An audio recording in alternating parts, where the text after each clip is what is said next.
Fala, vô. Em defesa do futebol brasileiro, que os gringos e os vagabundos safados do Brasil querem destruir. Antes de falar novamente pela terceira vez sobre isso, eu vou mostrar aqui. Quem está fazendo esta gravação para mim é esta minha neta, essa gata aqui, ó. É ela que está fazendo a gravação, bonitona, né?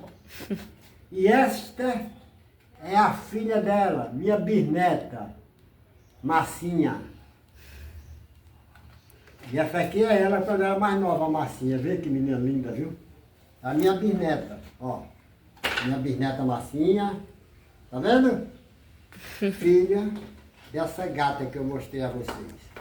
Essa daqui é a Patrícia. São minhas três filhas. Patrícia é a mãe da Olga. É a avó da Marcinha. A do meio é Olga e a outra é a Analice. Essa aqui é minha outra neta, Isla, com o meu bisneto, Joaquim. E essa aqui é minha outra neta, Maria Luísa, com seu filho José, tem meu nome, outra gatona. E essa aqui é a tia delas, Maria Alice, minha filha, que está fazendo medicina no Amazonas. Pronto, é a tia de todas elas. Mas, meus amigos, eu vou voltar a falar sobre o futebol brasileiro. Eu já falei sobre a seleção brasileira, eu disse que Dorival Júnior era culpado, mas o culpado maior era o presidente da CBF, que para mim é um corrupto. Mas eu quero dizer um negócio a vocês.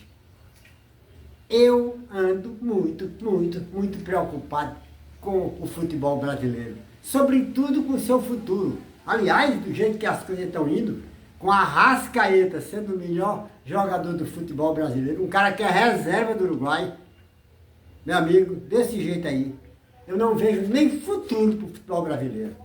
Olha, eu não vejo futuro. Por quê? Veja, os dirigentes dos nossos clubes vendem nossos principais craques, nossas principais promessas de craques, faturam milhões e milhões de dólares. Depois, em lugar de investir esses milhões e milhões de dólares nas divisões de base dos seus clubes, para formar outros Rivelino, outros Pelé, outros Rivaldo, outros Ronaldo, outros Romário, outros Robinho, outros Neymar, para formar outros craques brasileiros, não.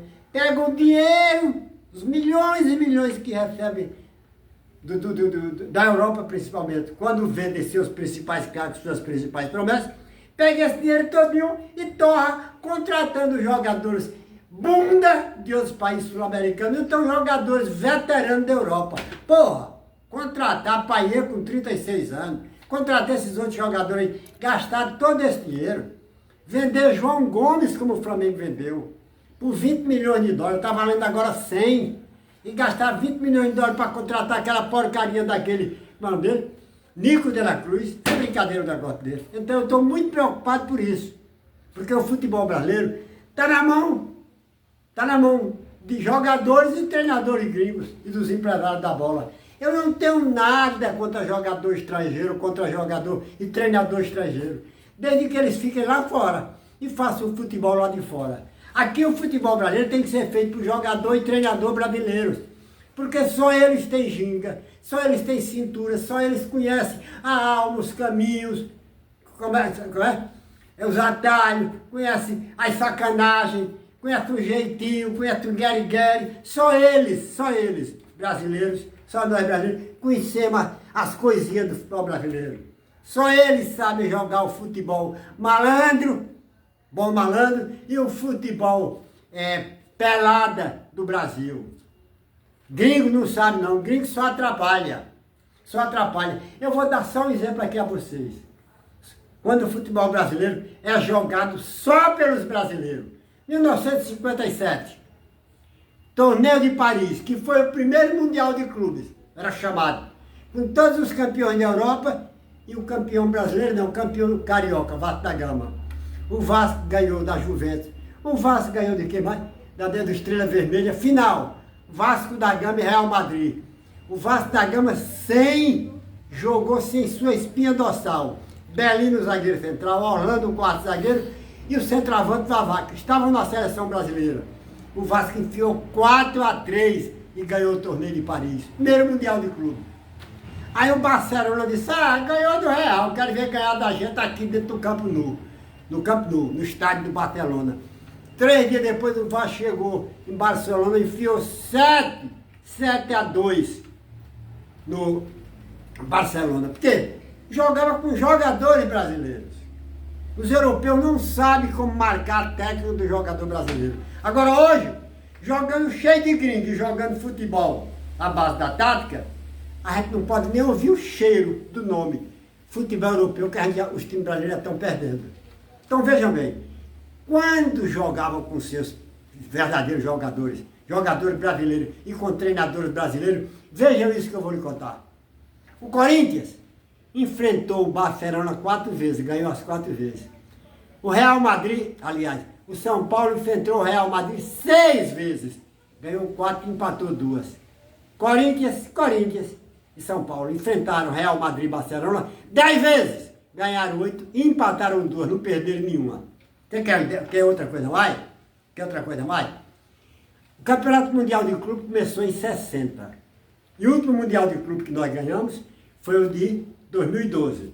De 60 a 2012 são 52 anos. Nesse período, os times brasileiros jogavam com jogadores e treinadores brasileiros. Pois bem, foram disputados 50 mundiais de clube nesses 52 anos, de 60 a 2012. Porque não houve campeonato mundial em 2 anos.